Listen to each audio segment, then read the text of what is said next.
I don't like it, Jody. I'm not a fan of less is more. I'm a fan of practice makes perfect. I'm a fan of repetitions, of guys getting out there. You're not a Super Bowl champion. You're a team that was 9-8 and got pounded in the playoffs and looks like a whole lot far away from being a elite Final Four team or a championship team. You got to put in the work. I'm all about putting in the work, and for me to not have a mandatory mini camp, to have what is it, 6 sessions to go out Six, there. yeah. I'm not a fan of that at all. I understand that more teams are trying to take the burden off players, and that's what the union wants, and the players don't want to be out there as often in the off season. But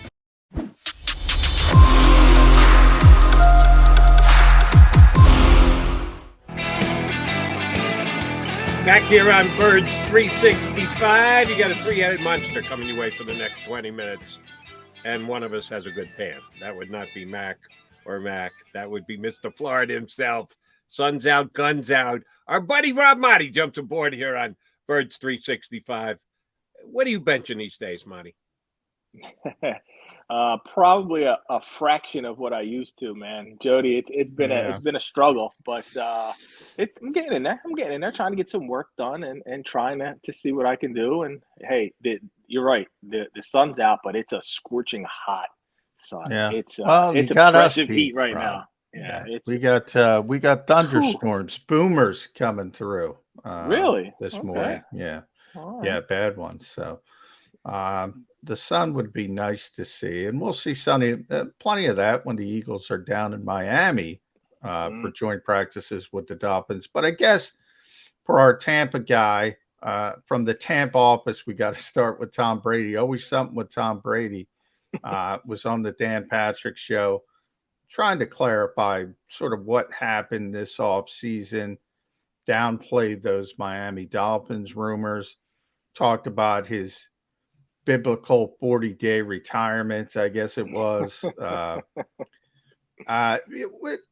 Do you buy it was just Tom taking a step back? Because the NFL season is a grind. You know that as well as anyone. Do you sometimes just have to take a step back, recharge the batteries, and see if the competitive buyer is there? Is that what all this was about? I think, guys, when it came to his decision, and as swiftly as he made that decision after the season, I think it had a lot to do with Giselle and his wife, and just trying to convince her to give him an opportunity to come back and play again, and not go sign those divorce papers or whatever else she may have had in mind. I think a lot of it had to do It's always the with wife. It's always yeah, the wife. it was, let me work on convincing her, and I'll tell the world I'm retired right now, and maybe over the next 6 weeks she'll get tired of me, and he's off jetting with the kids to watch soccer in England or wherever he was. And she's like, well, it's the same as if he was still playing. Might as well go play and make 25, 30, whatever million he's getting. So I think a lot of that, he had always said late last year that the decision was going to involve the family. But as far as physically he could play, he knew that. We saw he was playing at an elite level. He had one of his greatest statistical seasons ever at age 44. So it was, I think it was a matter of spending some time with the family, spending some time with the wife, and letting her know that, hey, I'm always going to have time for you guys down the road when I'm retired. And then all of a sudden he goes and gets this Fox deal, and he's going to be back on the road for 16, 17, 20 weeks, whatever it is, when he's retired. Yeah, he's taking a pay cut, Rob, to play. He really could is. leave and make more money. Fox is Yeah, going to give him more money to call games than he gets to play games, which is crazy. unbelievable. And we Yeah. don't know how he'll do. Yeah. He's got great personality. We've seen it. We've seen a lot more of it here in Tampa than it was up in New England. I think a lot of that was Belichick and the Patriot way, and just don't say much and keep your personality guarded. And here he's really let loose, and I think that'll translate well into television. But we don't know how he's going to be as an analyst yet. Maaddi, almost as interesting as Brady and his stance and his explanation of how his 40-day retirement came to be and then passed by was what Bruce Arians said this week, that had Tom stayed with retirement, then chances are he'd still be the coach of the Bucs. because he wouldn't have dropped that in Todd Bowles' lap, his hand-picked replacement down there in Tampa. He would have shouldered on and kept the organization running as their head coach if Brady had walked away. You buying what he's selling? He said that the day they introduced Todd Bowles too, and he said that in the news conference and followed up with him a little bit afterwards and talked to him, and it just asked for like an explanation. Hey, what do you mean by that? Because you know how it's going to be taken out of context as if, well, Brady pushed him out the door, and I do believe that he didn't want to hand to Todd Bowles a team that was going to go through a rebuild, whether it's Ryan Griffin, Trask, whoever it may be. Somebody that they had to go out and bring in, Garoppolo, who's injured, whoever it is not Tom Brady at the quarterback position. And if that were the case, they were going to go through a rebuild. And we don't know who would have come back. Some of the veteran free agents that they retained, like the center, Ryan Jensen, probably would have went somewhere else. He could have gone to Cincinnati. So I do believe, Jody, I think Bruce Arians is a straight shooter. And I think his succession plan was something that was very important to him. He wanted to make sure that one of his guys got this job, and he wanted to make sure that one of his guys, whether it was Todd Bowles, Byron Leftwich, who took over, was in a position to win immediately and didn't go through a 6-11 season and get fired and only have that one opportunity. So I do believe him at face value there. Rob, I want to give you this quote and have you be my Tom Brady translator and what you think this means. And I want to get the exact quote, so I'm pulling it up. All right. And he said this on the Dan Patrick Show. I had the appetite to compete, and it's going to be gone soon. Is that a reference to just the age, the natural evolution? Did he watch Aaron Donald on Instagram and said, "Oh my God, why am I coming back?" Give me the Tom Brady translation with that quote. I thought that was a curious line that he said yesterday when he said, I have the appetite and it's going to be gone soon. And, that hints at potential retirement after this season. That's basically what that says, is that, hey, I've got this appetite to play, to compete, but that's going to be gone. And we know what he's got lined up. So I know there are some people who think that maybe he tries to end up somewhere else with a third team at age 45 going into 46 next year.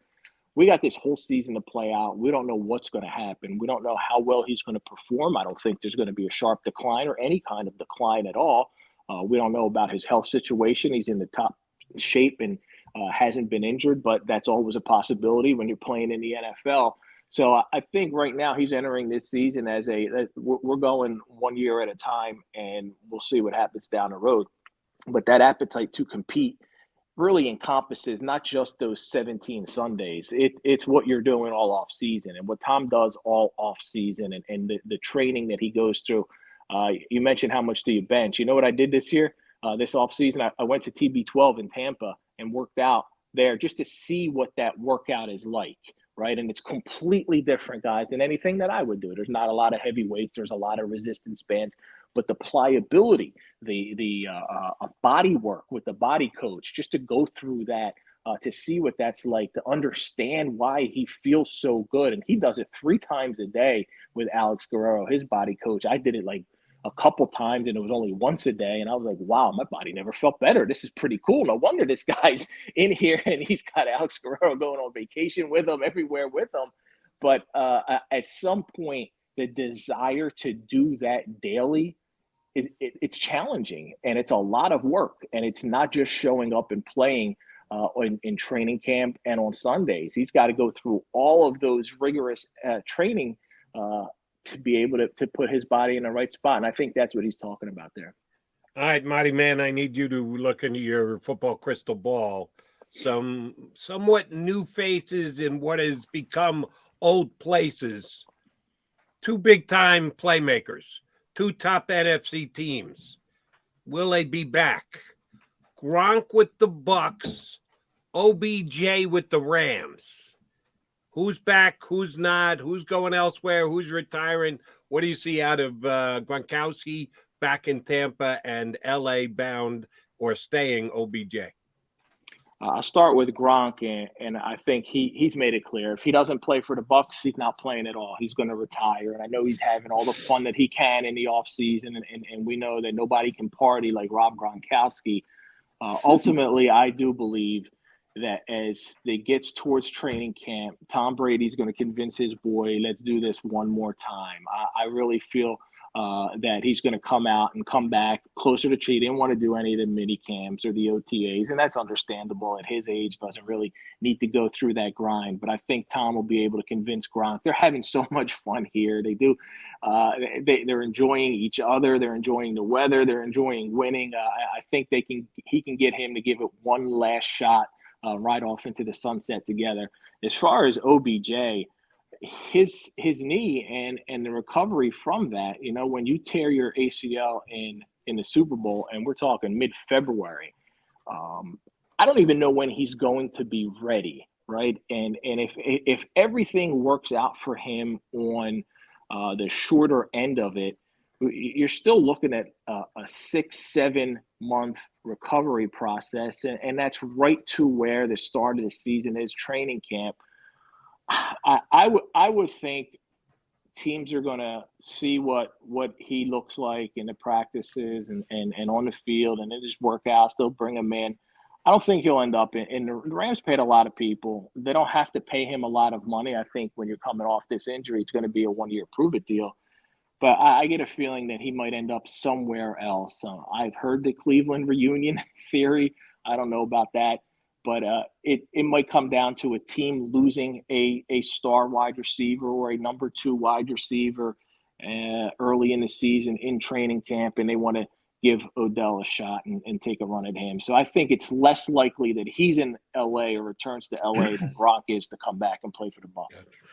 Rob, you brought up Cleveland with OBJ. Bigger things going on in Cleveland. It's not going away. No. Public perception is a big thing, or has been a big thing in the NFL when it comes to penalties for personal conduct issues. Now, it's a little bit different now with the new CBA. Roger Goodell doesn't have quite as much power as he once did. You have an independent arbitrator as well. But, now people are starting to think about Deshaun Watson. I thought 6 games, that would be where it would be. Now I'm starting to think maybe 12 games might be a bull season.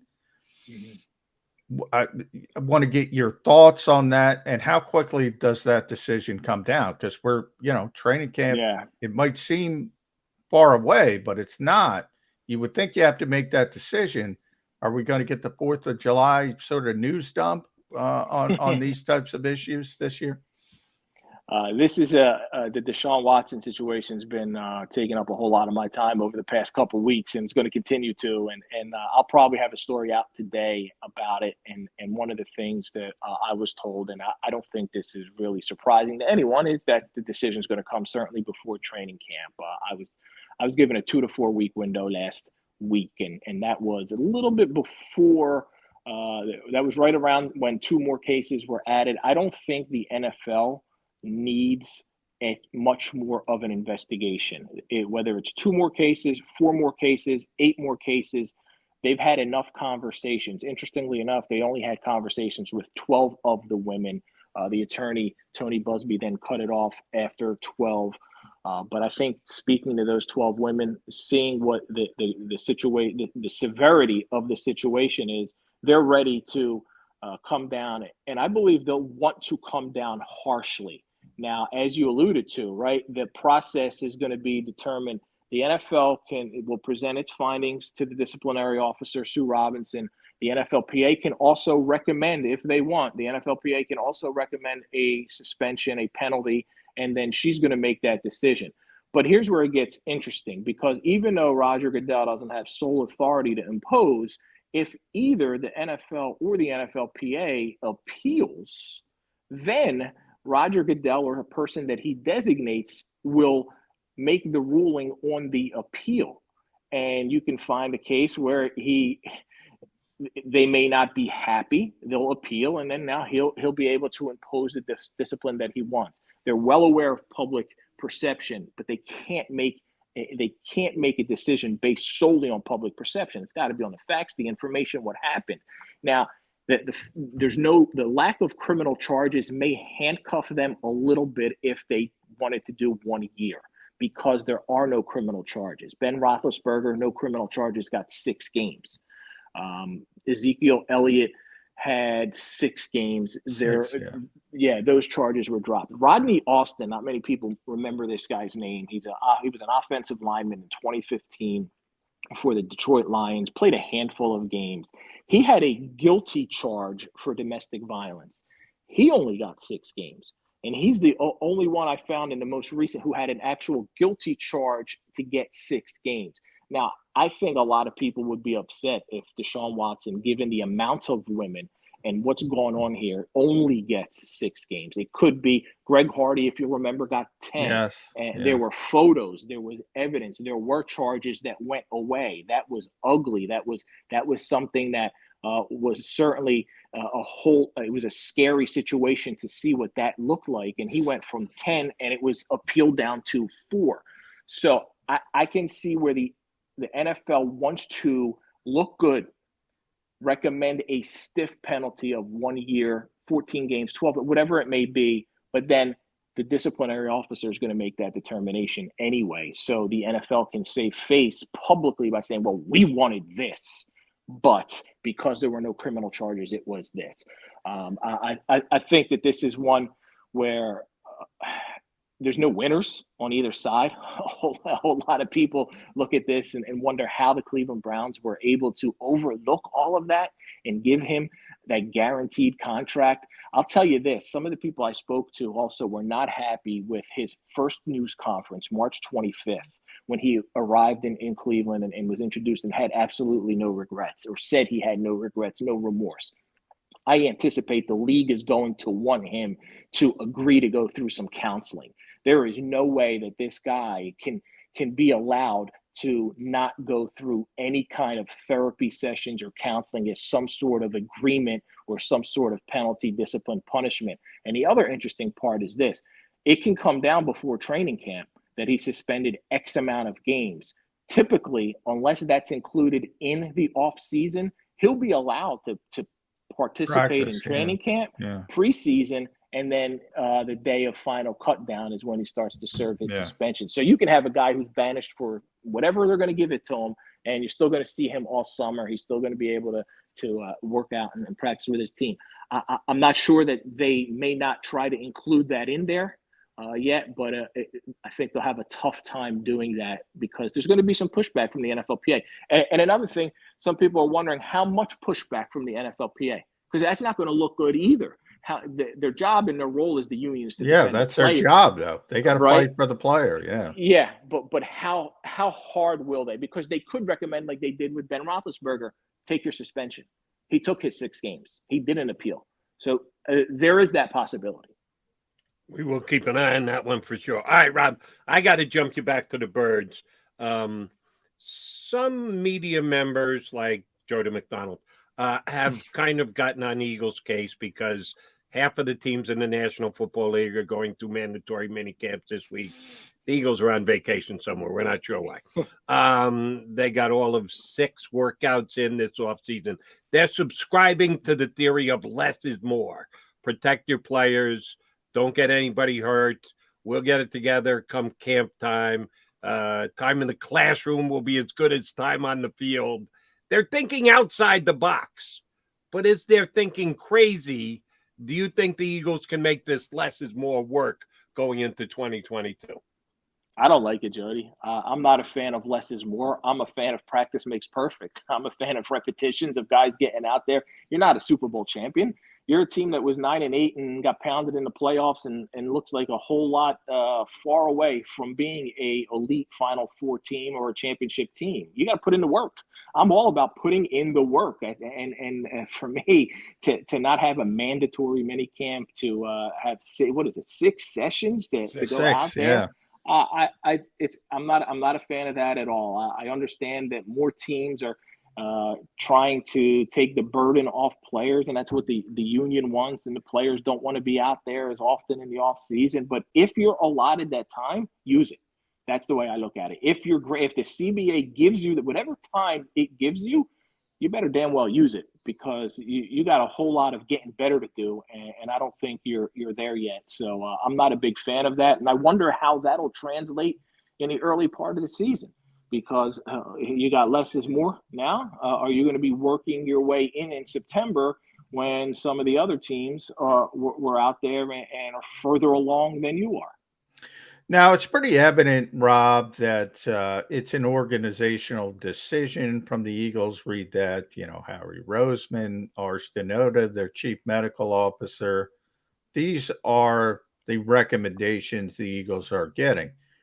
Now, there are different levels of coaches in this league, and I explain it like this. If Ars, would have the same recommendation to Andy Reid or Bill Belichick, and Andy Reid or Bill Belichick could say, thanks, we're going to do it this way. Nick Sirianni can't do that, but he's got to go up there. He's also the voice of the organization once you get into, the season. And we were into it, off-season work. Once you get into on-field work, the head coach has to talk for the organization. So Nick has to spin, hey, I'm on board with this. Do you believe that for a second, Rob, that the head coach, I've never met a football coach that didn't want to practice. Do you think Nick Sirianni is the first football coach that doesn't want to practice? That's an interesting question, John, because he is also a football coach who gets along well with everyone in the organization at this point. He doesn't have the clout to say, I'm a Super Bowl champion, I want to do it this way. It's a great question. If this is more of an organizational decision that's imposed upon Nick Sirianni than the head coach saying, yeah, a guy who loves ball, loves talking about it, loves to dissect it. We see his eyes light up anytime we ask him, right? He asks a question about anything specific and he goes crazy. I think you definitely hit that right on the head. And this is something that's coming from the organization. The injuries that we've seen over the years, the numbers and how that looked better last year. And Nick's not at that point yet where he can pull a Doug Peterson in his fourth year, say, I want a Super Bowl. I want my head coaches. I want the things done my way. I want to be this. I want that. He's not there yet. He avoids confrontation. He's a likable guy. And that would surprise me if a football coach like him said, okay, yeah, we can get off the field. I would expect him to want to be out there too, like you said. Yeah. We'll see if less is more for the Birds. All right, we talked about this earlier on the show. We're going to get your take. Pro Football Focus puts out great lists during the offseason. John and I both look at Pro Football Focus pretty similarly. Some things they hit right on the head, that their statistical analysis and tape work is dead on, and sometimes they leave us scratching our heads going, where the hell did they come up with that? Had the Eagles ranked as the number one offensive line, John and I both agree, the 9th best defensive line. I know you haven't done it officially, but off the top of your head, where would you have the Eagles defensive line as compared to the others in the league? Is that a good, fair number, about the 9th best in your estimation? Without breaking down each one individually right now, right, Jody, and going through that exercise, I think they're a top 10 defensive line, and I would probably have them in the 6 to 10 range. So I certainly, with you guys, agree that the offensive line is right there at the top. But I think that defensive line assessment is somewhere in that 6 to 10 range right now, with the potential, certainly with the potential to be a top 5, depending on some of the young players and Davis and seeing how they pan out and how they can step in right away. But I think this isn't anything as egregious as when Pro Football Focus said Miles Sanders wasn't a top 50 rookie. Wasn't that them? Remember, it was after Miles Sanders' rookie year, he wasn't a top 50 rookie in the NFL somehow, some way. Yeah, I don't remember. I do remember something. I'm not sure if it was PFF, but it could have been. Whoever it was lost all credibility. I hope it wasn't PFF. It was somebody crazy, like not to have that guy as a top 50 rookie in that. Yeah, season. Top 50. I think Miles was a little bit overrated, but not that bad. I'll tell you what, guys. Though a lot of people unsolicited will just offer their. I see them around. I'm talking to different national folks, and unsolicited, because I guess they know I'm from Philly originally and covered the Birds for so long. They'll just tell me how much better they think this Eagles team is and how ready they think they are to compete. I spoke to Darryl Johnston, the Moose, this week, and he's still obviously Cowboys blood in his veins, and he said he's worried about the Eagles most because he thinks with A.J. Brown they've improved so much. And he looks at the Cowboys as taking a step backwards. So a lot of folks are higher on the Eagles. I don't know what the sentiment is locally over there. People are yes. In fact, the expectations, Rob, we'll end it there. At Rob Maaddi, you see there, follow Rob on Twitter. Read him at the Associated Press, faithonthefieldshow.com. You got the AP Pro Football Podcast. Listen to that. The expectations are off the charts, Rob. I mean, wow. A.J. Brown, you look at all of a sudden the receiving group, which hasn't had a 1,000-yard receiver since Jeremy Maclin.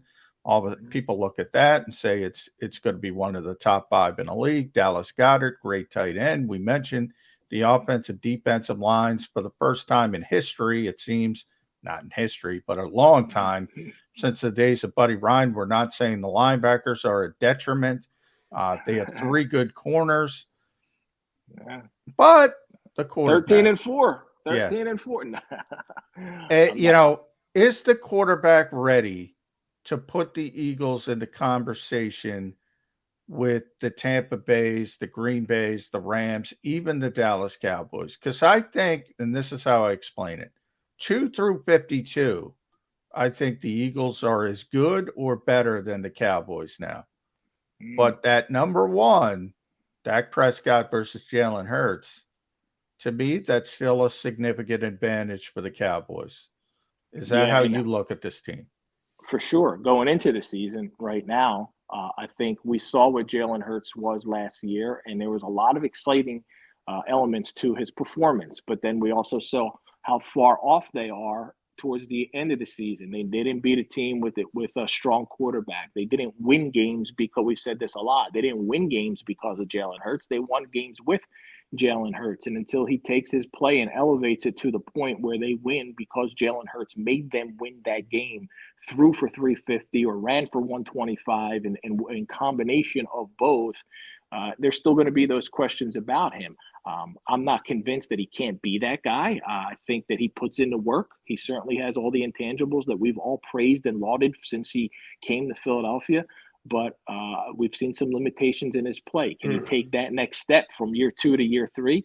All eyes are going to be on Jalen, and I think a lot of people are going to look at the Eagles the same way you do, John, is that they have a really good team, a strong roster. Comes down to the quarterback, and can he get them from that 9-10 win range into the 12-13 elite status?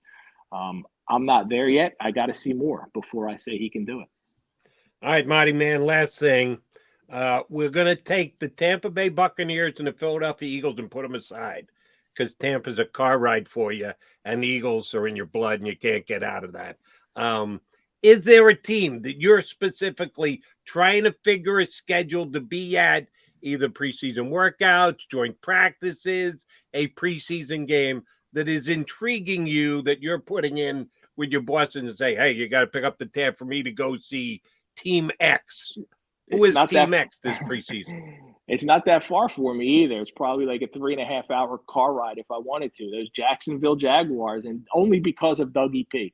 Because of Doug Peterson, the relationship with Doug, what he was able to do here, knowing him, having a friendly relationship with Doug, and then seeing what he's done already in the mini camps, in the OTAs with this Jaguars team that I think's got some talent with Trevor Lawrence, and seeing how that culture's already started to shift, hearing players talk about how much fun they're having going to work. Well, they don't have a coach who's going to kick them or curse them out or threaten to fire them anymore. We got Doug EP, who's probably offering them vanilla ice cream every day. So I certainly want to hit up the Jacksonville Jaguars. And yeah, maybe I'm a little selfish. I won't have to hop on a plane or whatever it may be. But yeah, that's one for sure. Not too shabby. And if you go up there, you can get Christian Kirk to buy you lunch, because he had one of the best off seasons in the National Football League. Got a real you know who else is up there? Jim Ross. Yeah, free. Yeah. That's what I was going to say. Free wrestling tickets. Get them from Yeah, Tony. maybe I'll go hang out with Yeah. Jim. Oh, good old JR on the beach somewhere in Yeah. There you Jacksonville. go. So you gotta take advantage of the opportunity. Yeah, I'm bummed out that my girl, Dr. Britt Baker, DMD, got beat last night. She's happens, the winner as Jody. far as I'm concerned. John knows my obsession with Dr. Britt Baker, DMD. Yeah. Maaddi, man, always a pleasure, buddy. Appreciate you hopping on board. We will certainly be talking to you before the season starts. Appreciate it whenever you come on. You got it. Have an awesome week.